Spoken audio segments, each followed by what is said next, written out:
नमस्कार, आपका मेरे यूट्यूब चैनल पर हार्दिक स्वागत है। आज हम कंपैशनेट अपॉइंटमेंट पे बात करेंगे। देखिए, मेरे एक व्यूअर्स ने कहा कि कैट ट्राइब्यूनल में हम केस कैसे करते हैं, कृपया इस पे वीडियो बनाएँ। एडवोकेट कौन होता है, कितना समय लगता है, पैनल के बारे में बताइए। एक तो वीडियो मैं ऑलरेडी बना चुका हूँ, कृपया आप उसे भी देखें। चलिए शुरू करते हैं। देखिए, कैट के जजेस को पैनल कहते हैं, जिसमें आमतौर पर 2 मेंबर होते हैं, एक जुडिशली मेंबर और दूसरा एडमिनिस्ट्रेटिव मेंबर।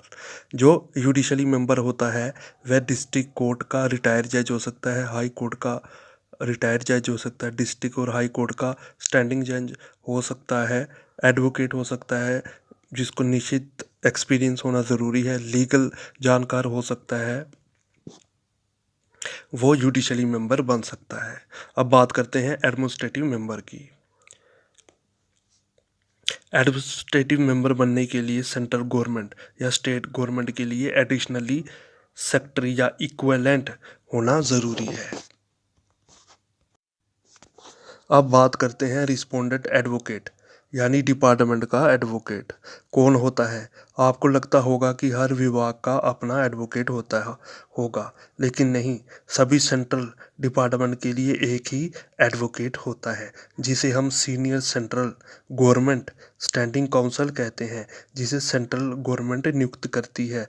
और सैट यानी सेंट्रल एडमिनिस्ट्रेटिव ट्राइब्यूनल के लिए स्टेट गवर्नमेंट नियुक्त करती है।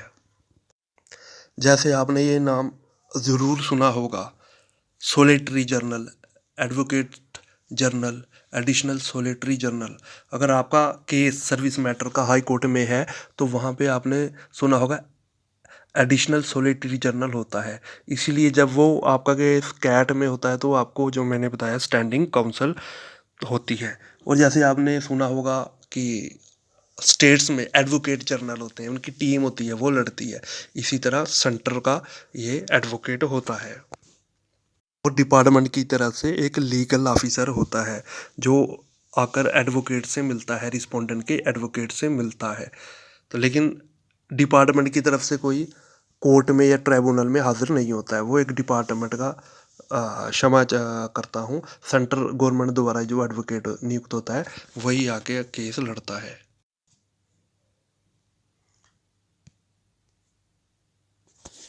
अब बात आती है, अगर कैट ट्राइब्यूनल से केस आपका डिस्पोज ऑफ हो गया है, दो चीज़ें हो सकती हैं, या आपके हक में फैसला हो सकता है या आपके विरुद्ध फैसला हो सकता है, दोनों पक्ष में। आप इसके बाद कहाँ पे जाएं? क्या कैट के बाद हम सुप्रीम कोर्ट जाएंगे या हाई कोर्ट में जाएंगे?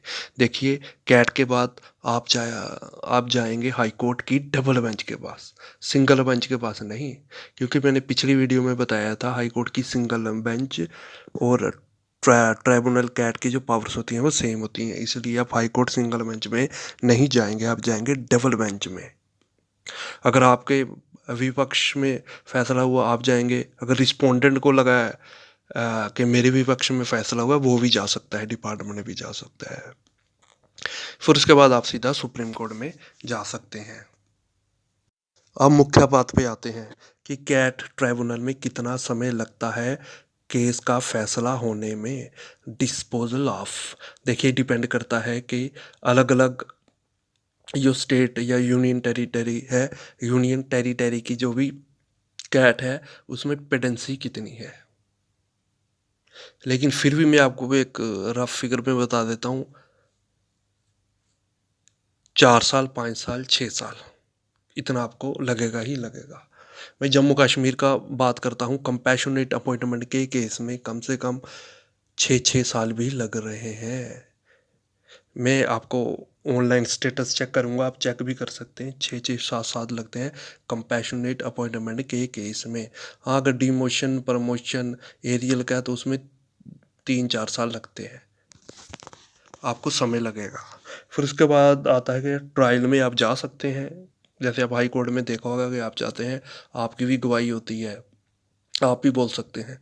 लेकिन कैट में ऐसा नहीं होता, सिर्फ आपका वकील जाता है, और वो जो आपकी फाइल होती है वो रहती है, आपको जाने की कोई ज़रूरत नहीं है। ऐसा नहीं होगा कि जज आपसे पूछेगा, जो पैनल, कि आप भी बताइए आपका क्यों, केस तो आपका ही है, लेकिन अनफॉर्चुनेटली ऐसा नहीं है।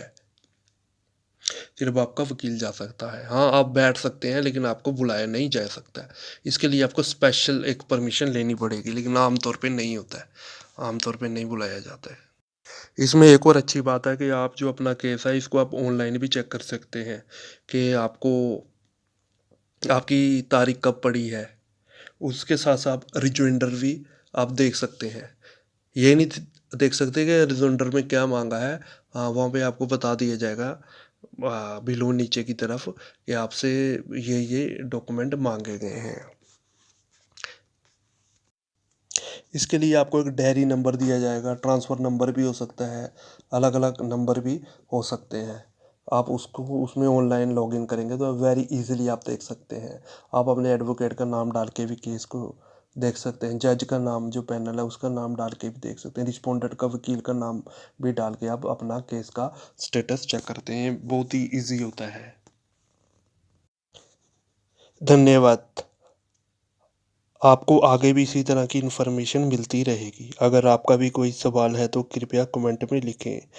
अगर आपका भी कोई केस है तो डिपार्टमेंट से रिलेटेड आप डिपार्टमेंट का नाम ज़रूर लिखें। मुझे भी तो पता चले कि कौन-कौन देख रहा है, किस-किस विभाग से।